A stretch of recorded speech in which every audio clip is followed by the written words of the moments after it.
le bandeau, émission numéro 43, en direct du déconfinement à Laval. Mon frère Sylvain, t'es quand même, bon, est-ce qu'on est-tu encore selon la loi là, à 1,5 mètre de distance? Là? Et maçonniquement, on est à 2 mètres. C'est vrai, on est à 2 mètres de distance, c'est vrai. Il y a 2 mètres ici, maçon, donc ça devrait être réglementaire. Là. Selon la loi du Québec, là, je pense qu'on est correct, de toute façon. Hey, comment ça va, Sylvain? Ça va super bien. Cool. Écoute, là, je vois que tu as un invité spécial avec toi. Tu peux-tu nous la présenter? Ah ben oui, on va faire ça dans les règles. Comme dans Le Roi Lion, là, Gigounia, The Things, Winanobar. Mais non, en fait, c'est Cocotte, c'est le chien de Claudia. Ben oui, Claudia n'est pas là aujourd'hui. Mais oui, elle est sur un voilier avec des jeunes aujourd'hui. Ah. Donc, elle fait une formation pour partir en juillet là, pendant 2 semaines pour aller s'occuper d'un groupe de jeunes en difficulté. Ah, excellent. Puis là, je pense qu'elle s'en allait jusqu'à la ville de Québec. Là. Puis je pense que rendu lundi, elle revenait à Montréal. C'est ça. Wow. Donc, tu es célibataire pour une fin de semaine, là, finalement. Là, tu es tout seul à la pleine débauche au complet. Là, tu t'amuses, là, non? C'est ça? Il y a plein de trucs à faire à la maison. Je suis un homme occupé. J'ai pas le temps de m'occuper des autres femmes, ça. On oublie ça. Ah, merde. Bon, OK. Ben, de toute façon, t'as la petite cocotte qui est là. Faut que tu t'occupes d'elle aussi. Ah, ça demande beaucoup d'attention, ces petits chiens-là. Hein. Ouais? Oui. Moi, pourtant, tu sais, je veux dire, on me fait 2-3 petites coupes. Là, on met ça sur le barbecue. Ça pourrait faire des bons hot dogs. Là. Moi, j'ai l'impression, là, ça pourrait être... Là, tu risques d'avoir des associations de protection contre les animaux contre toi. Là, c'est vrai. On dit que c'est des blagues, hein? On salue tout le monde. Non, mais écoute, je suis content que tu sois là. Je suis content que tu sois là avec la petite cocotte qui est très sage présentement. Fait que ça, déjà, ça va bien. Donc, excellent. Puis, on devrait revoir quoi, Claudia, la semaine prochaine, j'imagine? On devrait, oui. Elle devrait revenir si le bateau n'a pas coulé. Mais là, on le souhaite pas. C'est un voilier, hein? C'est un voilier comme il y avait à l'époque là, de Christophe Colomb, je crois, ou des trucs comme ça. Là. Donc, c'est un vrai voilier qui n'a pas de moteur, là, qui n'est pas moderne. Ah oui. Ah bon, ben, en tout cas, j'ai bien hâte de voir son expérience là, quand elle vient de nous raconter ça sur les ondes. Là. Donc, cool. Ben merci Sylvain. Mon frère Franck, écoute, j'ai mon frère Sylvain qui aimerait ça te faire une petite présentation. Pour ceux et celles qui ne le connaissent pas, ça me surprendrait si vous ne le connaissez pas, là, notre frère Franck. Là, mais Sylvain, pourrais-tu nous présenter notre frère Franck? Certainement. Ben, il démarre sa carrière dans les arts martiaux. Le judo, le karaté, la boxe chinoise, en collectionnant une coupe de médailles, puis en enseignant son savoir-faire martial de manière professionnelle. Il se lance ensuite dans la création d'entreprises au début des années 80, ce qui le conduit à devenir le fondateur de Troc-Temps, qui est l'ancêtre du premier système d'échange local en France. Il y crée la première banque sans argent, caisse de transactions basée sur la réciprocité. Ah, c'est peut-être pour ça qu'il veut nous parler de ça aujourd'hui. Entre les membres est devenu, en 2014, le réciproque.org. Okay. Ensuite, il part réaliser son rêve américain. En 1994, sans le moindre sou en poche, il débarque au Canada et fait partie des pionniers de l'aventure Internet. Il développe le premier portail francophone de vente de voyages en ligne. Donc, c'était inter-resa.com. Il crée sa start-up, il développe ensuite et s'installe à New York City. Puis, il continue son expansion en rentrant en France en 2001. Il enrichit son expérience d'une dizaine d'années de travail dans diverses disciplines du développement personnel, dont le Rebirth, MDR, psychogénéalogie, dynamique émotionnelle, méditation de pleine conscience. Et depuis 10 ans, on peut le voir sur scène, car il mène parallèlement une carrière de comédien au théâtre. Ouais. En 2015, il vit une première expérience au cinéma dans une scène avec Patrick Braoudé dans le film Un homme d'État de Pierre Courrèges. Il a fait sa première demande d'entrée en franc-maçonnerie à la Grande Loge de France en 88. Cette demande se solde par un ajournement. Il persiste et finit par être initié au début de ce siècle à Casablanca, au Maroc, à la Grande Loge du Royaume du Maroc. Sa loge disparaîtra assez rapidement. Il rentre ensuite dans une micro-obédience qui l'amènera à devenir vénérable maître au RE2A. Il démissionne pour ensuite entrer dans une obédience plus conventionnelle. Il effectue actuellement son 3e mandat de vénérable maître de la loge, la Grande Loge mixte de France, donc à Paris. Alors, Accueillons Franck Foucré. Salut mon frère, comment ça va? Salut Franco, bah, écoute, après avoir entendu autant d'éloges, ça ne peut que aller bien en fait. Ben, en fait, tu nous as payé pour lire ce texte-là aussi, là, tu sais que ça fait partie de... Oui, comme prévu, hein, sans Westside, Western Union, il n'y a pas de problème. Hey, écoute, merci mon frère d'être parmi nous aujourd'hui. Je sais que tu es quand même quelqu'un d'assez occupé. D'ailleurs, tu as plusieurs projets. Si on peut aller couvrir un peu de tes projets, je crois aussi que tu fais partie de Radio GLMF sur Radio Delta aussi. Comment ça se passe de ton côté, là, de tout ça, dans tous ces projets-là? Ben, en fait, si tu veux, c'est comme faire tourner des assiettes. Quand t'en as qu'une qui tourne, bah, tu passes ton temps à la regarder, mais quand t'en as 15, c'est comme quand t'as 15 enfants, toi tu les aimes tous, mais il y en a pas un que t'aimes plus, mais ils t'occupent tous beaucoup. Et là, c'est le cas. Donc oui, non, les projets sur lesquels je suis, bah, il y a le lancement depuis 2 semaines du syndrome du pachyderme, là, mon dernier livre. Ça me prend du temps et ça va certainement durer un moment. Il y a le développement de On va rentrer, le réseau onvarentrer.fr. Ouais. Là, on est 4500 membres maintenant, 4500 frères et sœurs. Wow, c'est quand même assez... ça a grandi beaucoup, parce que je me rappelle, il y a même pas quelques semaines de ça, tu nous avais lancé un appel à tous pour avoir le 4 millième membre.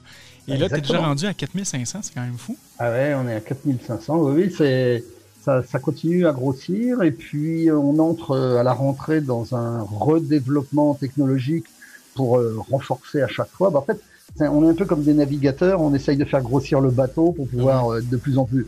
Ça va devenir un bateau de croisière dans peu de temps. C'est ça, c'est une grosse croisière, on est tous ensemble et la croisière s'amuse, quoi. Ben ouais, c'est ça. C'est le but du jeu.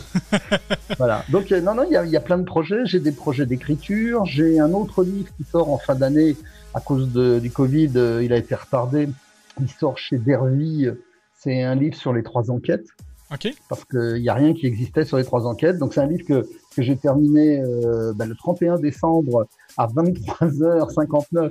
Je l'ai envoyé au directeur de collection. Je lui ai dit, je t'avais promis que tu l'aurais avant minuit. Et je t'assure, je l'ai envoyé. Il l'a eu juste avant minuit. Et donc, le livre devait sortir au mois de juin. OK. Et il sortira au mois de janvier prochain. Quoi. Donc, mais bon, il est déjà fait, il est écrit, tout est validé. Donc, voilà, il y a je manque pas d'activité là en ce moment. Ben, écoute, c'est sûr et certain qu'on pourra reparler éventuellement de ce livre des 3 enquêtes, parce que justement, nous, à Grande Loge Annie, en tout cas, on n'arrête pas, puis on est en plein d'enquêtes. Là, on a reçu plein de candidatures là, durant le temps du COVID, puis tu vois, pour nous, on s'adapte, on fait des enquêtes présentement par Zoom, parce qu'on peut pas nécessairement se rendre là, chez les personnes, mais quoi que là, ça commence avec le déconfinement au Québec, on commence à pouvoir se rendre chez les gens, là, mais il y a quand même encore des gens plus âgés qui ont un peu peur quand même de rencontrer des inconnus, surtout pas 3 enquêteurs qui viennent à la maison, qu'on connaît pas nécessairement d'où ce qu'ils viennent, tu sais. Donc, mais ouais, ça sera sympa. J'ai bien hâte de pouvoir lire ce livret-là. Donc, tu disais, répète-moi la date de sortie pour ce livre-là. Il est prévu chez Dervy, qui est une maison mère des éditions Très Daniel, pour janvier 2021. OK. Janvier 2020. Bon, on a encore quelques mois pour se préparer d'avance avec le livre. Donc, excellent. Écoute, merci mon frère.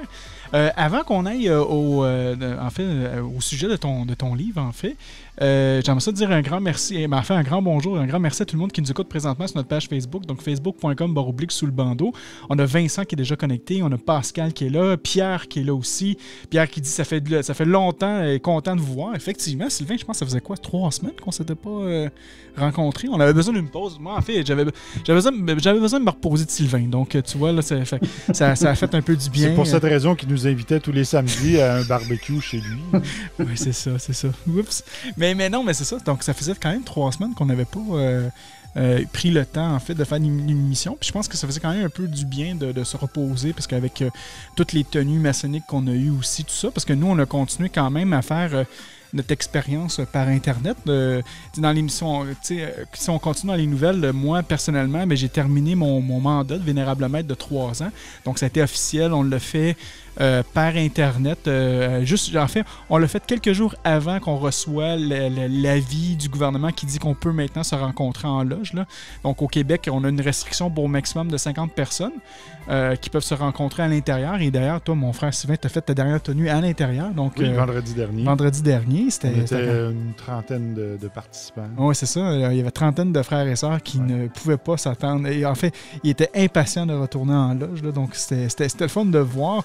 Je sais pas, toi, de ton côté, Franck, qu'est-ce que tu penses de cette théorie-là? Nous, en tout cas, on a accumulé les chiffres depuis quelques mois et on avait comme statistique qu'il y avait un 20% durant le temps de la COVID des 20% des membres, en fait, qui s'impliquaient quand même sur Internet. On avait un 30% que eux voulaient s'impliquer, mais ils préféraient tout simplement attendre que le confinement se termine pour retourner en loge. Et on a un 50% qu'on n'a juste aucune nouvelle depuis le COVID. Je ne sais pas si c'est le genre de réalité aussi que vous avez présentement en France avec tout ça. On n'a aucun chiffre en France. Les obédiences sont restées très silencieuses. Okay. Et quand vraiment silencieuses, c'est que depuis le 15 mars, où tout a fermé et là, il n'y avait plus accès du tout au temple, eh bien, il n'y a plus de tenue et on a 6 mois d'arrêt parce que nous, on n'a toujours pas le droit d'y retourner. Alors, dans ma loge, je suis devenu cette année, on a fait comme toi, parce que j'avais participé à une de tes tenues d'ailleurs. Ouais. Donc, on se réunit toutes les semaines, le mercredi soir, mais on se réunit entre nous et voilà, mais c'est pas une tenue, on n'ouvre pas les travaux, par contre, c'est une planche, on présente, c'est une façon de maintenir le lien. Ouais. Mais de quelques chiffres que j'ai lus, là, je serais pas étonné. Et on disait que 5% des maçons en France, on est 170, 180 000, entre les deux, 5% ne reviendraient pas à la rentrée. Il va y avoir une déperdition. Ouais. Donc, forcément, ça va être... Mais d'un autre côté, c'est toujours la même chose. On va en perdre et puis ça va en faire venir des nouveaux qui auront, pendant ce temps-là, eu envie de rentrer. Donc, ça va être un renouvellement. De toute façon, la maçonnerie, elle s'est relevée de tellement de choses qu'il n'y a pas de raison qu'elle continue pas maintenant. Oui, ben ça va revenir aussi peut-être un peu avec le sujet de ton bouquin aussi. On parle du nouvel ère, on parlait aussi, je ne veux pas trop embarquer dans le sujet parce que j'ai quand même d'autres petites nouvelles, j'aimerais ça couvrir avec vous deux. Là. Mais selon moi, probablement que la maçonnerie, malgré tout ça, va devoir évoluer aussi. T'sais. Moi, j'ai vu les bienfaits quand même d'une loge par Internet. J'ai eu tellement de gens qui m'ont demandé d'un peu partout à travers le monde de continuer à faire des loges par Internet ou sinon des similitudes de loges qu'on peut partager les travaux et tout ça. Parce qu'il y a je sais pas, il y a peut-être une demande plus pour avoir une maçonnerie universelle, peut-être de pouvoir sociabiliser avec des gens un peu partout à travers le monde. Mais, je veux dire, au Québec, comme je te dis, nous, là, les chiffres, on l'a comparé avec 3 autres obédiences au Québec, puis on a plus de 50% des gens qu'on ne sait juste pas qu'est-ce qui va se passer. T'sais. Donc, on ne sait pas s'ils vont rester, on ne sait pas s'ils vont partir. Mais c'est ça, fait que ça reste un inconnu qu'on va probablement découvrir là, dans les prochaines semaines. Là. Mais 5%, c'est quand même assez. 5% sur 170 000, c'est quand même beaucoup. Là. Je dis, c'est probablement plus que notre obédience au complet. mais c'est ça, donc c'est intéressant de voir ça. Déjà, il faut rajouter à ça toutes les démissions régulières et récurrentes d'année en année. Ouais. Quand tu penses, par exemple, que sur les entrées, il y a pratiquement 80% de ceux qui rentrent qui ressortent au bout d'une année. Mais c'est pas forcément ceux qui sont entrés. C'est qu'il y a en termes de solde, la balance entre les initiations et les démissions, 80%.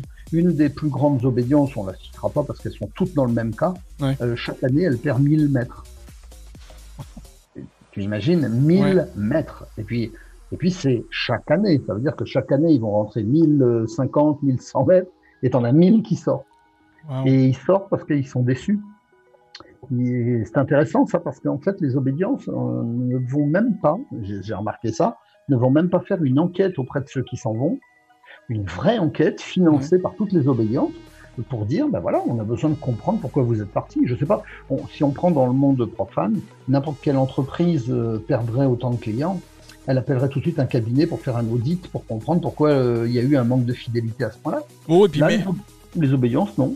Mais puis même si on pousse ça un peu plus loin, dans les entreprises, le moment que tu donnes ta démission, en tout cas pour nous au Québec ou peut-être un peu partout aux États-Unis, il y a toujours un service de ressources humaines qui font en sorte qu'ils vont te demander. Tu sais, on parle d'une entrevue de départ, en fait. Puis que là, on va poser les questions. Tu sais, qu'est-ce qui s'est passé? Pourquoi tu t'en vas? Et y a-t-il des choses que nous, on peut améliorer? Peut-être que la maçonnerie serait rendue là aussi de savoir qu'est-ce qui se passe avec leurs membres, là, tu sais. Ça se fait, ça, normalement, rituellement, puisque tu dois avoir 3 entretiens avant l'embauche. Hein, ouais. C'est une initiation, tu as 3 entretiens. Eh bien, tu dois aussi avoir 3 entretiens à la sortie. Ouais. Pour expliquer pourquoi tu t'en vas. Le problème, c'est que ces entretiens sont des entretiens qui ont plutôt un caractère symbolique, qui ont un caractère presque obligatoire, mais ça n'a pas un caractère de compréhension structurelle de la problématique maçonnique. C'est-à-dire de vraiment aller fouiller avec des professionnels, c'est-à-dire des personnes qui ne seraient pas forcément maçonnes, mais qui iraient enquêter auprès de 1000 maîtres en disant, voilà, on va prendre 1000 maîtres et on va essayer de comprendre ce qui les a fait démissionner. Parce que ils sont entrés parce qu'ils ont eu un désir, ils ne sont pas restés une petite année pour voir comment on s'inscrirait dans un club de karaté ou de tennis. Ils sont venus, ils ont fait le 1er degré, le 2e degré, le 3e degré. Eh bien, ils sont comme des pratiquants d'arts martiaux qui auraient atteint la ceinture noire et puis le lendemain, ils disent, voilà, j'arrête. Alors qu'en fait, la ceinture noire, c'est le début, c'est là que tout commence. Non. Là, le tablier de maître, c'est le moment où tu as la maîtrise de ton travail et que tu commences à comprendre pourquoi tu es venu là. Et le lendemain matin, au lieu de comprendre et de travailler, ils disent merci, moi je m'en vais. Voilà, et ils démissionnent. C'est complètement. Moi, je trouve ça grave. Ouais, surtout que, tu sais, quand on associe ça avec le rite écossais ancien accepté ou même le rite de Memphis-Misraïm, je veux dire, c'est le 4e degré, c'est le début de la vraie maçonnerie. Là, c'est là qu'on va expérimenter plein d'autres choses. Ça veut dire que clairement, il doit y avoir des situations que que le maçon qui n'a pas aimé. Là, est-ce que c'est justement à cause qu'il y a peut-être trop de politique? Je ne sais pas, peut-être la situation en France. Est-ce que c'est à cause que justement il y a trop de politique en maçonnerie? Puis que justement le maçon il n'est pas nécessairement pour être là ou il est peut-être rentré justement pas pour les bonnes raisons aussi en maçonnerie. Là. Souvent, il y a des gens qui vont peut-être vouloir rentrer là par affairisme et tout ça, quand en réalité c'est supposé être un chemin spirituel. Il y a ça aussi, tu as raison. En fait, il n'y a pas qu'une seule... c'est un peu comme le déclancement du cancer, il n'y a pas qu'une seule raison, c'est ce qu'on appelle multifactoriel. Et là, il y a ceux qui viennent parce qu'on leur a vendu quelque chose et ils vont pas trouver la marchandise une fois arrivés. Ceux qui sont fait tout un film parce qu'ils s'imaginent rentrer chez les Templiers, les Illuminati ou rencontrer des reptiliens qui vont leur faire gouverner le monde. T'en as d'autres qui pensaient arriver effectivement dans un réseau où ils allaient rencontrer le directeur de la Banque de France ou de la Banque nationale du Canada, et puis ils trouvent pas tout ça, donc ils se disent j'ai les mêmes gars que moi, aussi pauvres, avec les mêmes problèmes, donc je m'en vais. Et puis t'as ceux qui se disent je suis venu, j'ai travaillé, je ne vois pas de changement personnel, je suis toujours le même parce qu'ils se sont vus tous les matins quand ils se rasent, et ils se retrouvent avec des problèmes dans la loge qu'ils retrouvent aussi à l'extérieur quand ils vont faire du football ou du tennis. Donc ils se disent je vois pas la différence. Au moins au tennis, on peut courir après la balle, on va se défouler. Au Québec, je suis obligé, en France ou au Québec, la même logique, c'est que tu payes pour pratiquer. En fin de compte, t'es pas défoulé, tu repars frustré, et tu dis au final, oh merde, je m'en vais. Comme on dit pas en France, on dit ça au Québec, je crisse mon camp d'ici. C'est ça. Je crisse mon camp d'ici, exactement. Non, mais c'est vrai. Puis, un des autres problèmes, je sais pas si tu te souviens dans le temps, Sylvain, quand on a commencé à reconstruire la Grande Loge et tout ça, il y avait beaucoup de gens qui qui venaient finalement pour nous voir faire qu'on pourrait dire en bon québécois, un show aussi. Ils venaient pas nécessairement pour apprendre en fait, ils venaient pour apprendre, ils venaient pour écouter, mais ils venaient pas expérimenter. Fait que les gens, quand on arrêtait de montrer du contenu, là, les gens ne le pratiquaient plus aussi. Puis on voyait beaucoup de gens qui partaient. Là. Je suis pas mal sûr que tu peux avoir des exemples aussi là-dessus qu'on a vécu il y a à peu près 3-4 ans de ça. Là.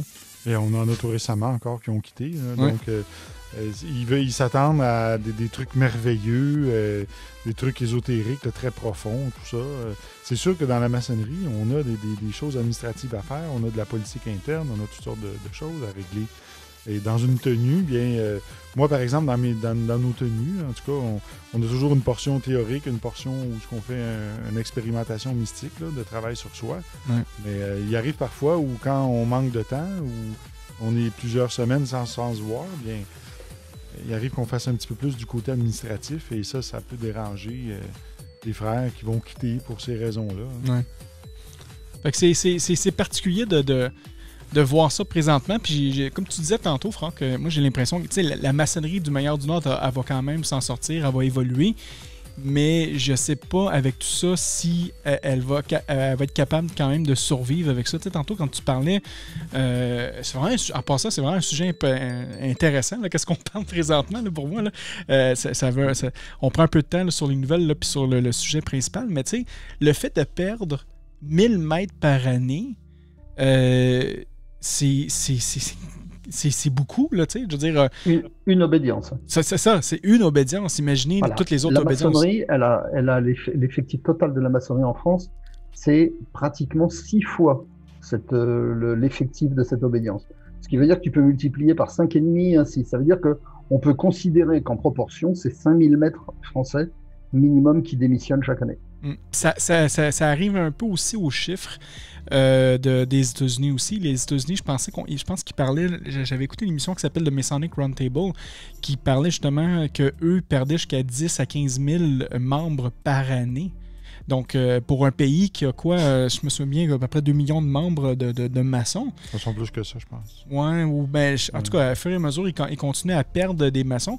Puis jusqu'à un point qu'ils se demandaient est-ce que la maçonnerie est en train de mourir parce que la maçonnerie est vieillissante. Puis ceux qui rentrent, ben, quittent très rapidement par après. Donc, c'est de voir aussi, est-ce que avec tout ça, avec ce changement de paradigme-là, est-ce que la maçonnerie va être capable de survivre avec tout ça? Là, c'est une très bonne question. Ouais. C'est une très bonne question. Je ne suis pas sûr d'avoir une très bonne réponse. J'en ai quelques-unes. Hein. C'est déjà la première chose, c'est l'identification de la cause.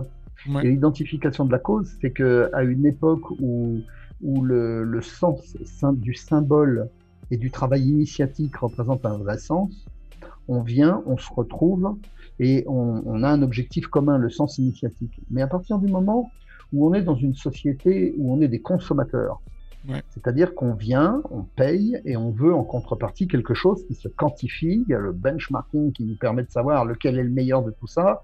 Et puis, on se comporte comme des gens qui ont des droits et uniquement des droits.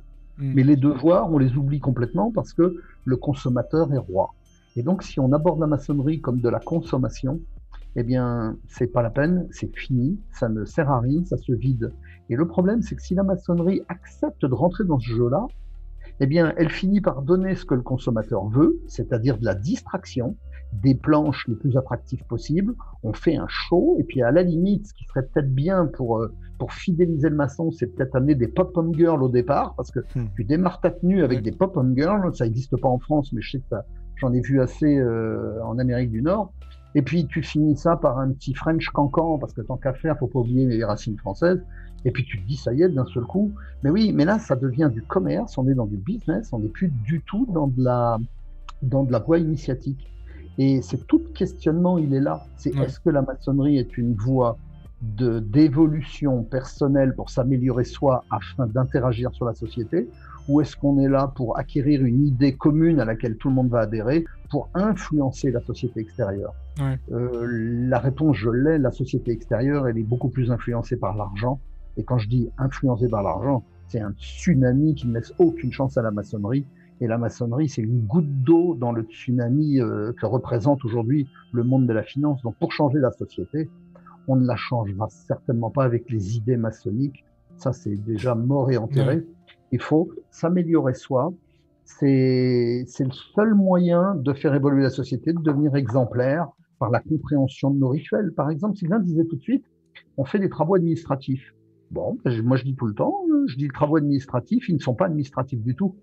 On fait des choses avec du papier et des crayons, mais on le fait de manière symbolique. Et c'est de comprendre pourquoi on le fait comme ça. Et quand on comprend que le secrétaire n'est pas un secrétaire d'entreprise, mais c'est un archiviste qui est sous la lune et qui est là pour absorber, on est dans une énergie d'absorption, alors que de l'autre côté de la loge, on a un orateur qui est dans l'émission sous le soleil et qu'on a les deux principes, un qui pousse et un qui attire, tout comme un maillet, le rapport qui existe entre le ciseau et le maillet, j'amène des éléments symboliques qui donnent du sens à des choses administratives. Et donc, ce que j'explique tout le temps, je dis, quand on comprend ça, on comprend que les gens qui sont à l'intérieur, ce sont les mêmes personnes qu'à l'extérieur, mais il y a une différence entre les deux, c'est qu'elles sont toutes d'accord pour travailler une voie initiatique et le faire en fraternité. Et à ce moment-là, on se connecte tous avec la même intention et ça ne donne pas du tout le même travail qu'une assemblée générale de copropriétaires, du copropriétaire du condo, machin. Ça devient vraiment là une voie qui nous élève et qui nous permet de nous connecter à la fraternité. Ça se fait juste différemment dans l'esprit. Ouais. Toi, Sylvain, t'en penses quoi là, de ça? C'est très bien expliqué. C'est très bien expliqué. Ben, c'est pour ça qu'on l'a invité, tu sais, c'est un invité quand même qui explique bien les choses, tu sais, faut se le dire, là. Je devrais écrire des livres si ça se trouve, ouais, c'est ça, tu devrais commencer une carrière d'écrivain en plus, là. Mais... Attends, bouge pas, je vais noter ça pour pas oublier, c'est une bonne idée. C'est une foutue bonne idée, ça là. Écoute, je pense que c'est difficile de pas rentrer tout de suite dans le sujet, surtout avec quand tu parles du côté de la finance, en fait, t'en parles pas mal aussi dans ton livre, là. Tu sais, moi, tantôt tu parlais, bon, que soit tu en parlais ou je l'ai lu ou entendu, mais tu parlais que justement que les gens vont prendre aujourd'hui l'argent comme un dieu, finalement. C'est l'argent qui va tout contrôler, là, tu sais. Mais est-ce que la question que j'aurais pour toi, c'est est-ce que c'est tout simplement que les gens ont oublié que l'argent devrait juste être une forme d'énergie, une forme d'échange, pas nécessairement un dieu? Parce que les gens, présentement, j'en connais beaucoup qui vont vénérer l'argent, qui ont toujours besoin de plus en plus d'argent, puis ils vont arrêter de penser à soi-même, ils vont vouloir juste acquérir. Selon toi, est-ce que tu crois que les gens ont juste tout simplement perdu l'idée que c'est une forme d'énergie, c'est pas un dieu, là, cet argent-là? C'est une réponse très compliquée parce que tu me demandes en même temps de définir ce qu'est l'argent, mais tu me demandes en même temps de faire quelques prévisions pour le futur. Ouais. Et ça va être très difficile d'expliquer tout ça en 2 minutes. Mais c'est correct, on a encore 45 minutes, là. Il n'y a pas de problème. Alors, je vais essayer, je vais en prendre 43 pour répondre à ta question. Il n'y en aura eu qu'une, c'est tout. Et la première chose, c'est que si aujourd'hui les gens se prosternent devant l'argent, il suffit juste de reprendre un passage très intéressant, celui de la Bible, quand Moïse monte sur le mont Sinaï pour aller chercher la table de la loi, la table des lois, les 10 commandements. Et la loi, c'est l'esprit, c'est quelque chose d'intangible qui régit notre univers. Qu'est-ce qu'on fait en maçonnerie? On a un truc sur lequel on est tous d'accord, tous les maçons, c'est que on est dans le respect des lois de l'univers. Et quand je dis les lois de l'univers, c'est pas les lois de savoir à quelle heure on va tous tomber d'accord pour dire qu'il y a des décalages horaires et tout ça, ça n'a rien à voir. Ça, c'est des lois sociales. Le soleil, lui, il tourne. Il génère une vibration, il génère de la lumière. Il y a l'apesanteur. La loi de l'attraction, c'est une loi universelle où que l'on se trouve. Oui. Eh bien, si on respecte ces lois-là, à ce moment-là, on vit en harmonie avec ce qui nous entoure. Si on décide que la Terre est plate, et que quand je dis elle est plate, c'est elle est plate. Hein. J'ai pas dit elle est bien plate. Hein. C'est pas... Oh, oui, mais écoute, vu que tu crois que la Terre est plate, va falloir qu'on arrête l'émission maintenant. Bon. Mais non, mais Franco rigole pas, t'as 9% en France, mais c'est la même chose au Québec. Ah, c'est fou. On a 9% qui pensent que la Terre est plate. Mais c'est pas qu'ils pensent que la Terre est plate, c'est qu'ils pensent que c'est plus facile d'imaginer qu'il y a un être suprême qui a collé l'humain, c'est anthropocentrique comme idéologie, il l'a mis au centre, ça permet de tout comprendre, et comme ça, on a un début, une fin, un personnage central, et là, ça permet de se reconnecter à quelque chose qu'ils peuvent maîtriser. Si on me dit qu'elle est ronde et qu'elle est en interaction avec des milliards de planètes, tu peux rien comprendre, et là, subitement, tu te sens complètement stupide, et tu te dis, c'est pas possible. On nous ment, on veut nous faire croire que tout ça, c'est compliqué, alors que moi, je peux comprendre. Et là, quand c'est plat comme une pizza, tu comprends, c'est facile. Tu te dis, voilà, t'as une pizza, il y a une olive au milieu, et l'olive, c'est toi. Bon, bah, ça tombe bien, il n'y a pas de noyau dedans, et c'est toi. Ouais, c'est là, c'est la même logique. Mais en maçonnerie, on a des lois. Et ces lois viennent nous permettre à tous de pratiquer. C'est le fil à plomb. Le maçon qui ne respecte pas le fil à plomb et qui ne reconnaît pas la pesanteur, la loi de la gravité, ne peut pas faire de maçonnerie. Eh bien, en matière d'échange, l'argent, c'est la même logique. À partir du moment où on n'a plus de loi, on n'a plus rien, on est exactement comme tous les Juifs qui avaient traversé pendant 40 ans, selon l'histoire, c'est symbolique, ont traversé le désert, Et ils se sont retrouvés à attendre Moïse qui ne revient pas. Et à ce moment-là, qu'est-ce qu'ils font? Ils vont récupérer l'or, des montres, des machins, tout ce qu'ils ont. Ils vont tout récupérer, des bijoux et tout. Et ils fabriquent un veau d'or. Et ils se mettent devant le veau d'or et ils se prosternent devant des idoles. Eh bien, qu'est-ce qu'on fait, nous? On fait la même chose. C'est qu'on se dit, l'argent, c'est une idole, on se prosterne devant et forcément, on va être récompensé. Et pourquoi? Parce que tous les autres qui sont autour, s'ils voient qu'on est celui qui en possède le plus, eh bien, on est important. Et c'est vrai que celui qui a beaucoup d'argent, aujourd'hui, même si c'est le dernier des idiots, il suffit de regarder les émissions de télé-réalité, ce sont des idiots ou qui ont de l'argent ou qui passent à la télé. Dans les deux cas, on est important. Alors ça peut aller jusqu'à un certain moment, mais il y a un point de rupture. Pourquoi il y a un point de rupture? C'est parce que quand on va jusqu'au bout du bout, à un moment donné, on se fatigue et ça se termine. Et là, le problème qui se pose avec l'argent, c'est que tout l'argent est géré par une organisation qui s'appelle le circuit économique, financier. C'est toute l'industrie financière. Tout comme il y a une industrie des fabricants de voitures dans le monde, il y a une industrie des fabricants de vêtements, et bien il y a une industrie des gens qui gèrent l'argent. Oui. Et le problème, c'est que ces gens-là, ils gèrent l'argent comme Ford, General Motors ou chez nous Renault, Peugeot. Eh bien, ils régulent de manière à ce qu'il n'y ait ni trop ni pas assez pour pouvoir, à ce moment-là, garder leur marge de profit.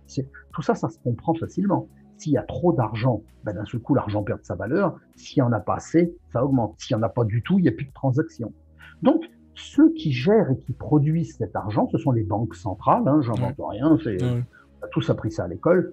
Eh bien, ils vont réguler. Donc, d'un seul coup, il n'y a plus d'argent parce qu'il y a un virus qui pénalise tout le monde et on est 4,5 milliards à la maison. Ben, qu'est-ce qu'on fait? On écrit vite sur les livres. Tiens, hop, on te remet du crédit, on rediffuse et puis on régule tout ça. Mais cet argent-là, comme tu l'as dit tout de suite, Franco, c'est une énergie. Ouais. L'autre problème, et c'est juste ça le problème, mais on ne l'apprend pas à l'école, c'est que cette énergie est un lien de contrepartie. C'est un lien de contrepartie. Ça veut dire que toi, Franco, ton métier, par exemple, c'est de fabriquer des poteries. Tu vas me donner une poterie, ça veut dire que pendant 3 heures de ta vie, tu m'as donné ta vie. Et moi, qu'est-ce que je vais faire de mon côté? Parce qu'il va bien falloir que je te donne quelque chose, parce que je suis en lien avec toi maintenant. Tu m'as donné 3 heures de ta vie. Et moi, je te donne de l'argent pour me libérer. Et entends bien ce que je dis, me libérer. L'argent, c'est écrit dans le droit, et c'est autant écrit dans le droit français que dans le droit québécois, parce qu'on a le même code dans les deux pays. C'est pas les numéros, ça s'appelle le code civil. Et dans le code civil, il est écrit que l'argent a une valeur libératoire. Et là, c'est déjà le début des emmerdes. Parce que si toi, tu me donnes 3 heures de ta vie, et que moi, je me libère de toi, eh bien, à ce moment-là, je ne suis plus en lien avec toi. Et si je ne suis plus en lien avec toi, eh bien, toi, il va te manquer quelque chose, et moi aussi. Parce que très rapidement, tu vas prendre cet argent et tu vas toi aussi aller te libérer. Et en fait, au final, on est tous dans notre société ultra capitalisée, ultra consommation, ultra de tout ça qui nous laisse complètement vide parce qu'on n'a plus le lien qui nous nourrit. Ouais. Et quand tu regardes dans les petites sociétés, les sociétés où l'économie du village s'effectue, où on fonctionne avec du troc, des coquillages ou ce que tu veux, ou des petites pièces en bois locales, peu importe, eh bien, tu donnes quelque chose à quelqu'un, il te donne une contrepartie, et cette contrepartie, en fait, a une même valeur qui fait que tu es toujours en lien. C'est le lien humain qui nous nourrit. Eh bien, quand il n'y a plus de lien humain, c'est vide et ça laisse les gens malheureux. Et alors, qu'est-ce qu'ils font quand ils sont malheureux? Eh bien, ils font comme un alcoolique qui se prend un verre, ça le remplit, et puis le lendemain, il faut qu'il en prenne 2, et au bout de 6 mois, il faut qu'il prenne 3 litres pour pouvoir être rempli. Ouais. Et s'il n'a pas ces 3 litres, eh bien, il se sent vide à l'intérieur. Le problème, c'est que les effets secondaires de ça, c'est qu'il a dépassé la ligne, justement le fil à plomb, il n'est plus dans son équilibre, et à ce moment-là, il n'est plus lui-même. Et pour redevenir soi-même, et tous les humains le sentent en ce moment, l'argent ne répond plus à la demande, et l'argent ne rend pas heureux, on le sait tous.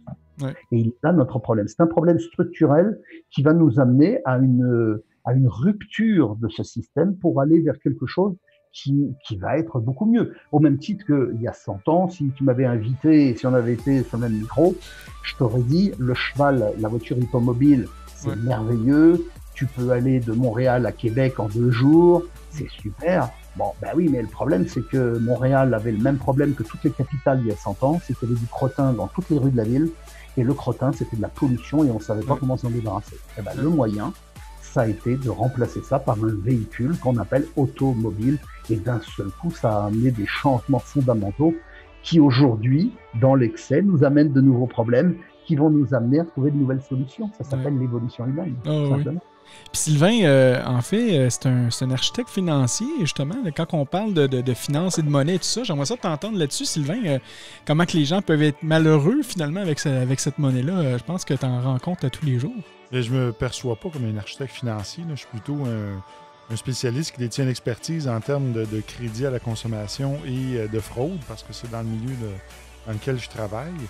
Ce qui est intéressant de ce que Franck nous parle ici, ça me rappelle quelque chose que j'ai entendu parler dans le passé là, par des groupes de discussion où il était question d'amener un revenu universel de base et ensuite un système de points dans lequel, lorsque les gens vont faire du bénévolat, vont conduire correctement leur voiture, respecter le code de la route et ainsi de suite, vont gagner des points. Et avec ce système de points-là, ça leur permet d'aller chercher des revenus supplémentaires. Et dès qu'ils vont travailler pour la communauté, et encore là, ils vont gagner des points. Et ça amènerait l'être humain à travailler beaucoup plus pour le respect de l'environnement et la communauté comme telle. Et ça, bon, c'est sûr qu'il faudrait amener comme, pas une forme de dictature ou de socialisme derrière ça, mais c'est un petit peu complexe, mais je pense qu'une voie comme ça, éventuellement, et je sais que ça se pratique, je crois, en Chine, où ce que des points sont donnés aux citoyens lorsqu'ils vont commettre des actes en faveur de la civilité et qui vont en perdre, et que lorsqu'ils commettent un paquet d'infractions, bien, ils perdent certains droits. Oui, mais ça, c'est le système qui est implémenté présentement en Chine. On en a parlé dans les autres émissions de la quarantaine. Là. Pas du sous-bandeau, mais d'autres émissions de la quarantaine, mais c'était un peu plus extrême. Là. Eux, c'est littéralement, là, c'est un système de crédit qui fait en sorte que on te bloque des accès à toutes sortes de choses là, si tu n'es pas le parfait citoyen. Il ne faut pas oublier que la Chine, c'est une dictature. Hein. Ouais. Donc, il ne faut pas aller vers ça. Il faut trouver le meilleur de tout ce qu'il y a dans ça puis arriver à quelque chose de positif. Parce qu'au rythme où on va là, c'est sûr, comme dit Franck, le système financier, là, il arrive à sa fin. Même, il y avait un économiste russe, Nikolai Kondratiev, qui avait prédit les différents cycles économiques avec les dépressions qui allaient venir.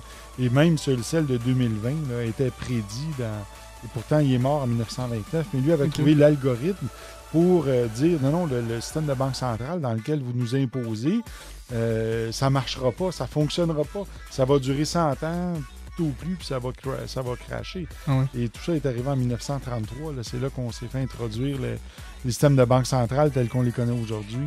Donc, on arrive à la fin. Et c'est tout vrai ce que notre ami Franck dit.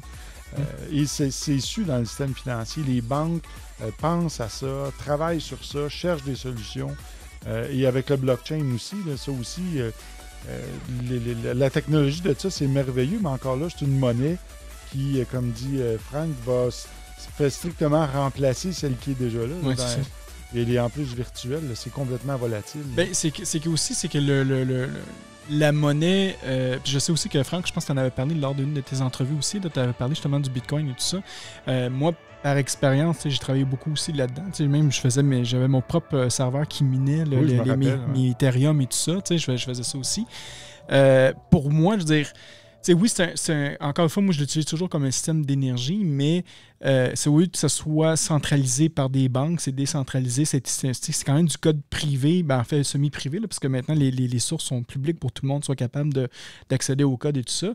Mais, je veux dire, c'est basé sur absolument rien. Là, la monnaie, moi, je me rappelle, dans les années, je pense dans les années 30, la monnaie était basée sur l'or. Maintenant, elle n'est plus basée sur l'or. Maintenant, c'est de la pure spéculation. Mais la crypto-monnaie, c'est la même chose aussi. Là. C'est de la pure spéculation. Là. C'est basé sur absolument rien. Là, donc, est-ce que c'est une voie? Je ne sais pas. Je peux peut-être vous envoyer... Moi, la manière que je vous entends depuis tantôt, puis je sais que Franck t'en parle aussi, pour le côté altruiste dans ton livre, tout ça, puis d'aider son prochain et tout ça. Est-ce que, justement, la monnaie fait en sorte qu'on vit dans un monde présentement que c'est plus... axé sur l'égocentrisme comparément à la collectivité puis de l'entraide des autres? Je dirais que ça va dans les deux sens. C'est-à-dire que c'est difficile. C'est difficile de dire c'est l'argent qui a rendu l'humain comme ça, Ouais. C'est difficile de dire on va changer la monnaie et l'humain, subitement, son problème va être réglé. On est deux, en fait. Dans une problématique, on est toujours deux. Ouais. Donc, l'humain, par l'accélération de notre société, et l'accélération, c'est le machinisme, hein, c'est très simple, Ouais. c'est que on va aujourd'hui de plus en plus vite pour faire les choses. On avait tous, il y a 20 ans, une secrétaire, un bureau. Aujourd'hui, on est tous des travailleurs nomades. Et on fait même comme on l'appelle au Québec, du télécommuting. Non, du télétravail, pardon. Ouais, ça, nous, on le dit le vrai terme en français. Télétravail. Oui. Je sais, mais quand tu dis à un Français du télécommuting, il ne sait pas du tout ce que c'est. Hein. Ouais. Tout le monde parle du télétravail. J'ai dit, tiens, pour une fois que les Français, qui n'ont pas la loi 101 quand même, hein, de René Lévesque, quand les Français respectent un mot français, je trouve ça quand même bien. Donc oui, avec le télétravail, l'humain accélère de plus en plus, produit de plus en plus, et au final, tous ces gains de productivité font que on achète de moins en moins cher, ce qui coûtait 10 ans, 20 ans avant. Quand tu regardes le prix de la bicyclette, que je reprends sur 100 ans par exemple, la bicyclette, le prix est divisé quasiment par 100. Le temps de travail, pourquoi ? Parce qu'il y a 100 ans, c'était fabriqué par des mains, aujourd'hui, c'est fabriqué par des machines. Ouais. Donc le système, il est là. Maintenant, on se rend compte de quoi ? C'est qu'on consomme, on a tous les produits qu'on veut, oui, mais on est vide. Et le sens de la vie n'est probablement pas de posséder. Le sens de la vie, c'est Saint-Augustin qui l'a dit, et moi j'en ai fait ma devise il y a très longtemps, c'est de continuer à posséder ce qu'on a déjà.